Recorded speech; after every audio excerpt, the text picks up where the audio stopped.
sahabat, Rian, Lela, Putra, Indah, dan Dito mendaki Gunung Gede.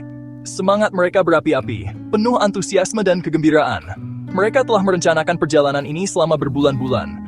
Tawa mereka menggema di hutan, menciptakan suasana yang penuh keceriaan dan kebersamaan. Tujuan mereka satu, menaklukkan puncak tertinggi Jawa Barat. Mereka ingin merasakan kepuasan mencapai puncak.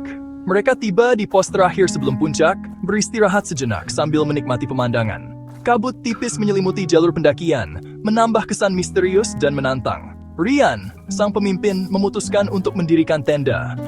Mereka bekerja sama dengan cekatan. Malam itu, mereka makan malam bersama, menikmati hidangan sederhana namun lezat. Cerita-cerita seram tentang Gunung Gede mereka bagi, menambah suasana malam yang penuh misteri. Tawa mereka memecah kesunyian malam. Tak lama, kantuk datang, dan mereka mulai merasa lelah. Satu persatu mereka terlelap di dalam tenda, bermimpi tentang petualangan yang menanti esok hari. Tengah malam Lela terbangun, dingin menusuk tulang. Hening, hanya suara napasnya yang terdengar. Ia keluar dari tenda, kabut tebal menyelimuti tempat mereka berkemah. Pandangnya terbatas, Lela merasakan hawa dingin menusuk kulitnya. Rian? Putra? Indah?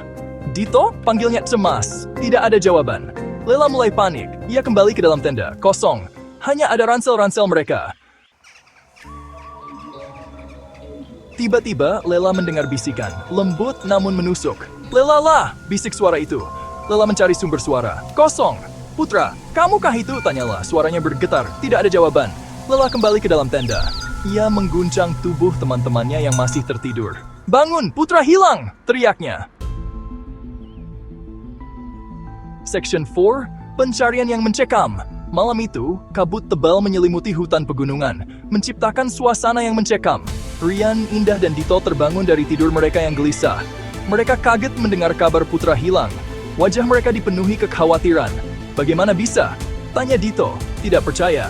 Pikiran mereka dipenuhi pertanyaan. Kita harus mencarinya. Seru Rian dengan tekad yang kuat. Mereka berpencar, menyisir area sekitar tenda. Kabut tebal menyulitkan pencarian, membuat segalanya tampak samar. Dito berteriak, Putra! Kamu di mana? Hanya Gema yang menjawab, menambah ketegangan. Tiba-tiba, Indah melihat sesosok bayangan hitam di kejauhan. Jantungnya berdegup kencang. Lihat, teriaknya menunjuk ke arah bayangan itu. Apakah itu Putra?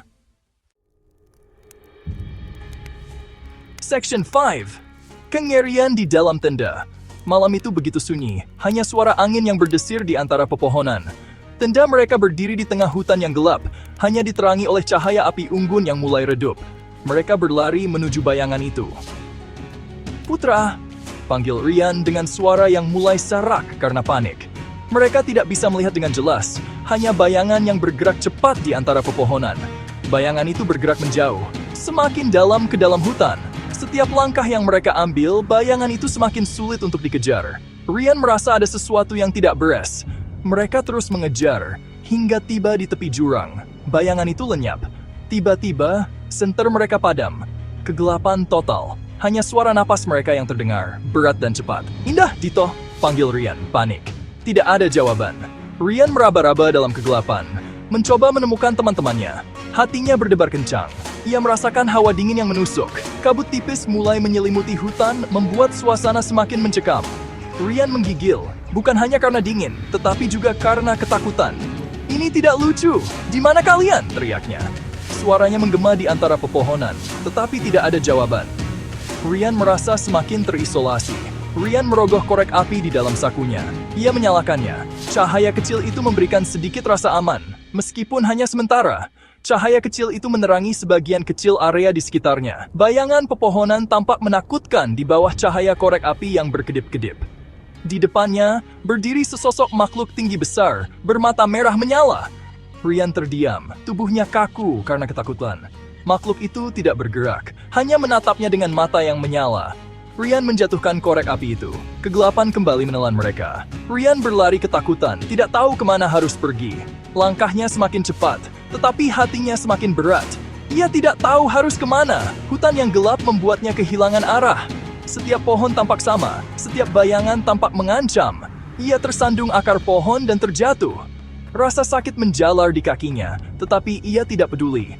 Ia harus menemukan teman-temannya. Saat ia mendongak, ia melihat tenda mereka.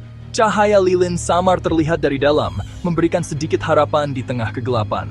Rian merangkak menuju tenda. Setiap langkah terasa berat, tetapi ia terus maju.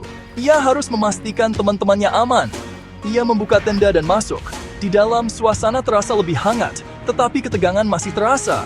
Di dalam, Indah dan Dito duduk berhadapan. Wajah mereka pucat pasi. Mereka tampak ketakutan, sama seperti Rian. "Di mana Putra?" tanya Rian dengan suara bergetar.